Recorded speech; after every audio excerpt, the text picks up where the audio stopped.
భక్తిని పరీక్షించడానికి ఒక్కసారిగా శివలింగానికి 2 కళ్ళు వస్తాయి. అది చూసిన శివగోచార నా భక్తికి మెచ్చి శివుడు నన్ను చూస్తున్నాడు అనుకుంటాడు. అప్పుడు ఒక కంటి నుండి ఆగకుండా రక్తం వస్తూనే ఉంటుంది. అది చూసిన శివగోచార భయపడి పారిపోతూ ఉండగా అప్పుడే పంది మాంసాన్ని తీసుకుని తిన్నడు ఆలయం లోపలికి వస్తాడు. వెంటనే శివగోచార వీడు ఏం చేస్తాడో చూద్దాం అని దాక్కుని చూస్తూ ఉంటాడు. తిన్నడు ఒక్కసారిగా శివలింగం కంటి నుండి రక్తం రావడం చూసి బాధతో ఏడుస్తూ గట్టిగా శివయ్య ఎవడు చేశాడు ఈ గాయం, ఎవడు చేశాడు మీకు అని ఏం చేయాలో తెలియక పరిగెత్తుకుంటూ అడవిలోకి వెళ్లి కొన్ని ఔషధ ముక్కలను తీసుకుని పసురు చేసి రక్తం వస్తున్న కంటి మీద పెడతాడు. కానీ రక్తం కారడం ఆగలేదు. అప్పుడు తిన్నడు ఆలోచించి ముళ్ళును ముళ్ళుతోనే తీయాలి కదా శివయ్య అని ఒక కత్తి తీసుకుని తన కన్నును కోసి తీసి శివలింగానికి పెడతాడు. వెంటనే రక్తం రావడం ఆగిపోతుంది. కానీ కొంత సమయానికి ఇంకొక కంటి నుండి రక్తం వస్తుంది. అప్పుడు తిన్నడు నవ్వుతూ నాకు తెలుసులే ఇప్పుడు ఏం చేయాలో అని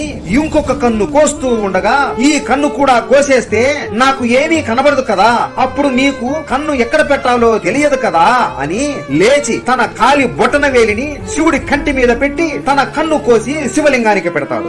అప్పుడు తిన్నడుకి 2 కళ్ళ నుండి రక్తం ఆగకుండా వస్తూనే ఉంటుంది. అతని శరీరం రక్తంతో మునిగిపోయి ఉంటుంది. అయినా కూడా శివలింగాన్ని కౌకిలించుకొని శివయ్యా శివయ్యా ఇప్పుడు నీకెలా ఉందయ్యా అని శివనామం స్మరిస్తూ ఉంటాడు. ఆ తరువాత ఏం జరిగింది, తిన్నడికి భక్త కన్నప్ప అనే పేరు ఎలా వచ్చింది, శివుడు కన్నప్ప కోసం ఏం చేశాడో తెలుసా? కన్నప్ప పూర్తి వీడియో మన తెలుగు హిస్టరీ టేల్ ఛానల్లో పెట్టాము. మిస్ అవ్వకుండా చూడండి. అందరూ హర హర మహాదేవ అని కామెంట్ చేసి సబ్స్క్రైబ్ చేసుకోండి.